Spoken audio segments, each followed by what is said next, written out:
We need to verify the installation of your device, Karen repeated, her voice dropping the sugar and finding its steel. My pool cover, I corrected flatly. It's a safety feature, not a device, and no one is entering my backyard without a court order or a 48-hour written notice. You wrote the bylaws, Karen. I'd expect you to have read them. She took a step forward, invading my personal space with the practiced ease of someone who hasn't been told no since the mid-90s. Ryan, don't make this difficult. We have reports that this system is capturing data beyond your property line. That is a violation of the privacy rights of every family in Crescent Valley. I didn't back up, I didn't even blink. I just looked at her, then at the two board members behind her, men who looked like they'd rather be anywhere else, probably realizing for the first time that I wasn't the trembling pushover Karen had promised them. Reports? I asked, my voice barely above a whisper. From whom? Because the only people near my fence lately have been you and your inspectors at midnight, unless of course you're admitting to trespassing to gather those reports. The silence that followed was delicious. One of the board members, a guy named Miller who usually just nodded at whatever Karen said, cleared his throat and looked at his shoes. Karen's face turned a shade of blotchy red that clashed horribly with her pastel polo. That's a serious accusation, she hissed. I'm a serious man, Karen, now get off my porch.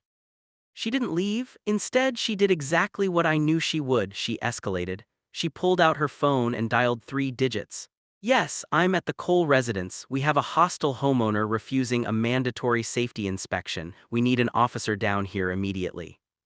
I almost wanted to thank her. She was doing the heavy lifting for me. 15 minutes later, the flashing lights arrived. The neighborhood was already peeking through their blinds. I could see the curtains twitching like a row of nervous spectators.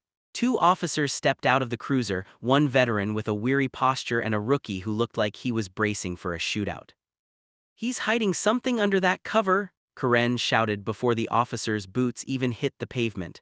She pointed at my pool like it was a mass grave. He's admitted it. He's installed unauthorized surveillance equipment. He's recording our children, our families, the whole neighborhood.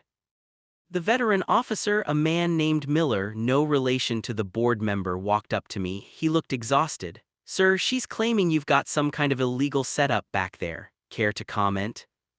It's a smart safety cover, officer, I said, my voice steady and clinical. It keeps debris out and logs motion in case someone falls in, that's it. It's authorized by the only person who owns this property, me. See, Karen shrieked, her voice cracking with a desperate sort of triumph. He admits it, he's recording, you can't let him keep that thing, it's a safety issue, it's a privacy breach. I looked at the veteran officer. Would you like to see the data logs? The system records movement and access times. If anyone's been near that pool in the last 48 hours, it'll show it. The officer nodded, show me. I pulled out my phone and opened the app. The interface was clean, high contrast, and very official looking. I turned the screen toward the officers and the board. The system is designed to trigger when the perimeter is breached, I explained, my thumb hovering over the history tab. It captures a high-definition thermal burst and a 10-second video clip, for safety, of course. I tapped the log for Tuesday night. There, I said, pointing to the entry, unauthorized access, 12:03 a.m. 3 subjects detected. The video loaded. Even in the dim light of the porch, the infrared was crystal clear. There was Karen, clipboard in hand, leaning over my fence. There was the board member currently standing behind her, lifting the edge of the cover while Karen snapped photos with a flash that looked like a lightning strike in the dark. The silence that followed wasn't just quiet, it was heavy. It was the sound of a trap snapping shut. The officer looked at the screen, then at Karen, then back at the screen. Is that you, ma'am? Karen froze, her eyes darted from me to the phone, her mouth opening and closing like a fish gasping for air. The board members behind her looked like they wanted to melt into the driveway. We were just verifying, she stammered, her voice thin and reedy. At midnight, the officer asked, his eyebrows climbing toward his hairline. Without notice, on private property. I'm the HOA president, she snapped, her entitlement finally overriding her common sense. I have the right to ensure this community remains. You have the right to follow the law, ma'am, the officer interrupted, his tone shifting from weary to stern. And right now, what I'm seeing is a documented case of criminal trespass.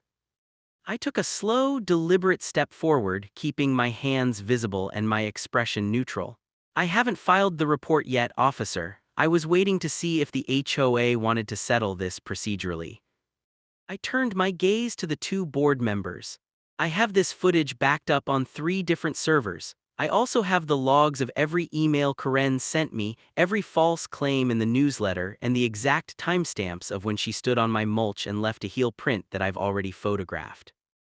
I looked back at Karen. The visual harmony she had been so worried about was gone. She looked small, she looked exposed.